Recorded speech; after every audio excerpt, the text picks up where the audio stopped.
ఆ విగ్రహాలు కొట్టేసిన విగ్రహాలని తొక్కి నానా బీభత్సం చేసి అప్పట్లో వాళ్ళు దాన్ని ఎక్కడ పడేసారో కూడా తెలియదు. ఈ ఇష్యూని 2023లో అప్పుడు పెద్ద ఇష్యూ జరిగింది.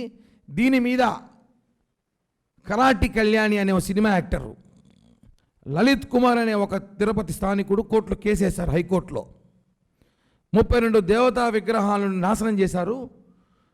100 కేజీలు అని చెప్పి 48 కేజీలు బంగారం తాపడం మాత్రమే చేశారు. దీని మీద విచారణ జరపాలని చెప్పి ఇద్దరు వెంకటేశ్వర భక్తులు వాళ్ళిద్దరూ కేసేస్తే అప్పుడున్న ధర్మారెడ్డి వాళ్ళని పిలిపించి భయపెట్టి బెదిరించి కేసు విత్డ్రా చేశాడు హైకోర్టులో 23లో.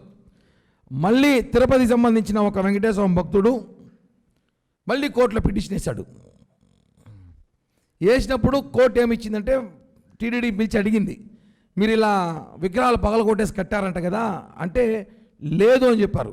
కానీ మళ్ళా విచారణ చేసిన తర్వాత సరే మేము మళ్ళీ విగ్రహాలు కట్టిస్తాము, అక్కడ పెట్టుదాము, ఆధునిక టెక్నాలజీతో మేము పెడతామని చెప్పి కళ్ళబోరు కబుర్లు చెప్పారు. ప్రభుత్వం అయిపోయింది, ఎవడు పాటు కూడా వెళ్ళిపోయాడు, దోచుకు తినేశారు.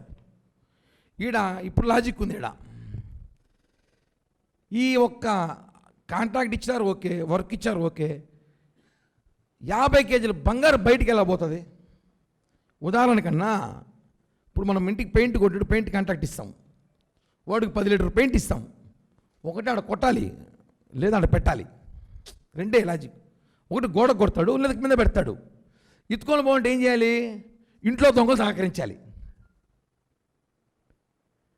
నీకు ఇతుకోమంటే రోజు ఒకేసారి 100 కేజీ బంగారు ఇవ్వరు వాళ్ళకి. వెనకాల మలం ఉంటుంది, ఆ మలంలో నుంచి ఈరోజు ఈ బార్డర్ చేస్తున్నాం, ఈ బార్డర్కి కావాల్సిన బంగారం ఒక 5 కేజీలు ఇమ్మంటే 5 కేజీలు ఇస్తారు.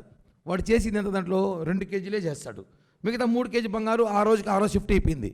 అంటే అప్పుడున్న ఇంజనీరు, అప్పుడున్న డిప్టీఓ, అప్పుడున్న విజిలెన్స్ వాళ్ళు, అప్పుడున్న అధికారులు విచారించారా లేదా?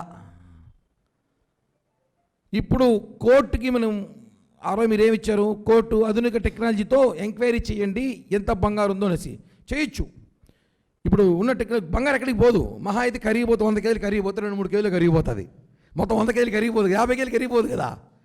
ఇప్పుడు దీన్ని కూటమి ప్రభుత్వం సీఎం గారికి డిప్యూటీ సీఎం గారికి అడిగేది ఏమంటే, దీనిపైన టీటీడీకి మీరు చెప్పండి, విచారణ చేయమని చెప్పండి, పూర్తి విచారణ దర్యాప్తు